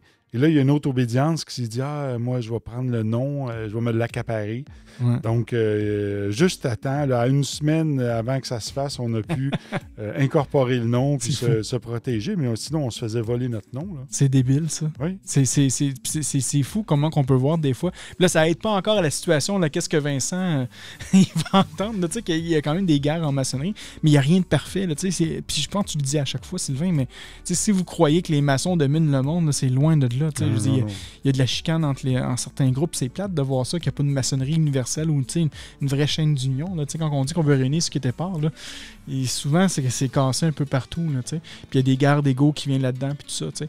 Mais moi, une chance qu'on a agi de notre côté, parce que sinon, on aurait eu une situation comme ça, que nous, on aurait dit, on a nos lettres patentes, on a nos preuves, mais il y a un autre groupe qui s'est accaparé du nom légal, puis là, à partir de ce moment-là, ils se font passer pour nous. Là, c'est quasiment, ça revient au sujet que tu es tellement bon là-dedans, au vol d'identité. C'est un vol. Est-ce que, en fait, c'est ça la question, c'est, Sylvain, est-ce que, selon toi, c'est un vol d'identité? Ou ça ressemble à un vol d'identité? Mais l'identité première avait une responsabilité. Le Grand Orient du Mexique avait la responsabilité de s'enregistrer auprès du gouvernement et de protéger son nom. Là, c'est un manque de devoir là, de la part des membres de cette loge-là qui ne l'ont pas fait. Puis l'autre, lui, il a sauté sur l'occasion puis il a pris le nom. Oui, c'est ça. C'est pas une usurpation comme telle puisque le nom n'avait pas été enregistré. Donc, eux, ils ont juste comme profité de la situation pour l'enregistrer. Puis on dit non, c'est nous, puis on continue les travaux. Ouais, et quand ils vont arriver pour trancher ça légalement, il va y avoir un problème, là, parce que je ne connais pas les lois du Mexique, mais si ça serait ici, au Canada, il y aurait tout un problème, puisque faudrait que s'il n'y avait pas de nom de compagnie qui n'était pas enregistré, comment ils ont fait pour avoir un compte en banque? Comment ils ont géré l'argent? Est-ce que tout ça, ça a été dissimulé aux autorités fiscales? Est-ce que ça fonctionnait tout avec du comptant puis ça ne paraissait pas? Ça soulève un gros problème. Oui, là, c'est sûr que là, si on parle là-dessus, on va aller pour une autre heure. On a déjà fait une heure et demie pour l'émission, mais non, mais tu apportes un point ultra important aussi. Là, cette maçonnerie-là, finalement, on dit qu'un maçon doit respecter les lois de son pays. Oui. Donc, s'il n'y a pas de compte légal ou quoi que ce soit, que c'est fait sur le côté, puis que, on joue, on écrit des chiffres, mais c'est quelqu'un d'autre qui contrôle ça sur son propre compte de banque, justement, peut-être ces maçons-là, ils n'ont peut-être pas nécessairement respecté les lois de leur pays. Là, on fait de la spéculation, là, on veut pas... Dans notre cas, ça avait été comme ça à l'époque, puisqu'il y avait quelqu'un qui gérait tout l'argent. Ouais. Ça passait par son compte personnel, et finalement, le fisc lui est tombé dessus. Il lui a réclamé plus de 400 000 $. Ouais. Ah, mais écoutez, c'est incroyable. Je trouve ça absolument incroyable, ce genre de situation-là. On va vous tenir au courant, c'est sûr et certain. Ce que je comprends, c'est que quand même, le site iram.be vont être à l'affût des nouvelles, de voir qu'est-ce qui va se passer. Mais puis si j'ai d'autres informations, moi, de mon côté, on pourra en parler durant les prochaines semaines. Mais un grand merci, Sylvain, d'avoir été là. Moi, pour mon mot de la fin, c'est comme d'habitude, moi, je remercie toujours nos patrons. Nos patrons sont là, sont fidèles. Un grand merci. Pour ceux qui veulent contribuer, c'est patreon.com/sous le bandeau. On a 3 forfaits. On a un forfait à 3 $, un forfait à 5 $, un forfait à 7 $. D'ailleurs, on a commencé déjà à faire des émissions qu'on appelle pour les fans. Donc, on a déjà fait 2 émissions pour les fans. C'est sûr qu'on a eu une petite pause d'été, là, en fait. C'était un petit peu plus difficile. Mais on a eu la première émission avec notre frère Raymond Nadeau qui était là. Après ça, on a eu aussi l'émission avec notre frère Thévenin. Donc, là, la deuxième émission devrait sortir là, dans les prochaines heures. Là. Donc, on va mettre ça disponible pour tout le monde sur YouTube. Mais c'est exclusif pour les membres Patreon durant le premier mois. Donc, si vous êtes membre Patreon, vous pouvez avoir accès à ces émissions-là. Et c'est vraiment intéressant. Et d'ailleurs, s'il y a des auditeurs qui aimeraient contribuer, parler, si vous avez des questions, si vous êtes un maçon, un maçon ou un non-maçon, en fait, si vous êtes, disons, un non-maçon qui avait des questions pour un maçon, ben on pourrait se faire une émission. Ça me ferait plaisir de vous avoir parmi nous. Donc, contactez-nous sur notre page Facebook. Important de préciser qu'on ne reçoit pas d'Illuminati en studio. Non, c'est ça, parce qu'on n'en connaît pas. C'est ça le problème, on n'en connaît pas.